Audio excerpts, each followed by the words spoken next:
Number one, try to eliminate any type of inflammatory foods like things like pork or dairy or common trigger foods. Number two, you want to make sure that you are strengthening your transverse abdominis. Number three, you want to strengthen your pelvic floor. Give all of those a try, see if it helped, and if it does help, great. If it doesn't help, then there could be some other issues that you need to address. It could be due to things like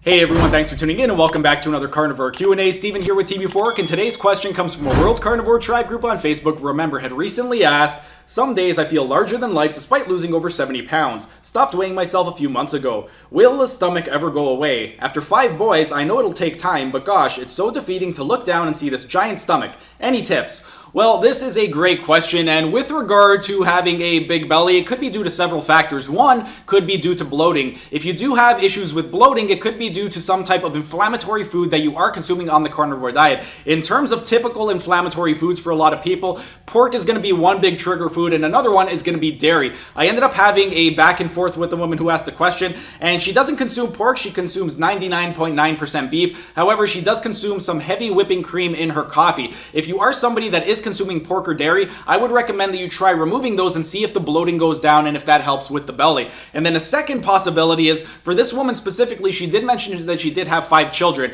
If you are a woman who has given pregnancy and you've not done any type of physical rehabilitation to your abdominal wall, that is one thing that could definitely be causing the belly to protrude outward. Ideally, after you give pregnancy, you would want to do some type of rehabilitation to your transverse abdominis, your perineum, basically all of your pelvic floor muscles. And if you haven't done that, then it could lead to disaster down the road. With regard to the transverse abdominis is the deepest of your abdominal muscles, and you could think of it as your corset muscle. It is the muscle deep inside that helps to tuck everything in. So what you could do to help bring your belly down and also to help with things like back pain and just overall strengthen your core would be to do some transverse abdominis strengthening exercises. I ended up doing a video a few years ago on how to strengthen your transverse abdominis, and if you haven't seen it, you could check out this video right over here. But for any woman who has given pregnancy and hasn't done any type of physical rehabilitation, I would highly encourage you to perform those exercises. A second exercise to help strengthen the pelvic floor would be to do something like a Kegel. For those of you who don't know what a Kegel is, essentially what you are trying to do is imagine that you are urinating and you are trying to stop the stream of urination.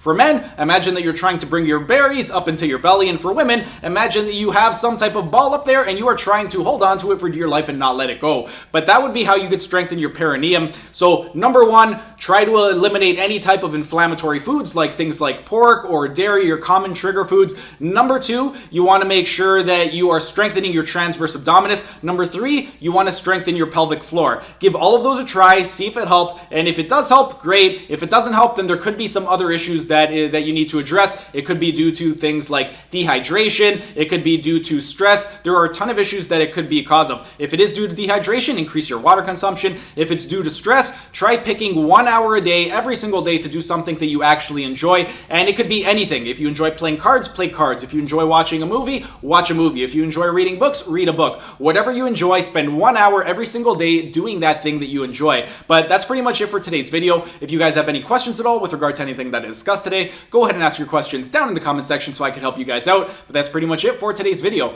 If you guys enjoyed the video, be sure to smash that like button so I know to keep making these types of videos in the future. And if you're either new to the channel or haven't subscribed yet, be sure to subscribe to the channel, hit the notification bell, as I'm going to be uploading new videos every single day. That's it for today's video. Thanks for tuning in, and I will see you again tomorrow.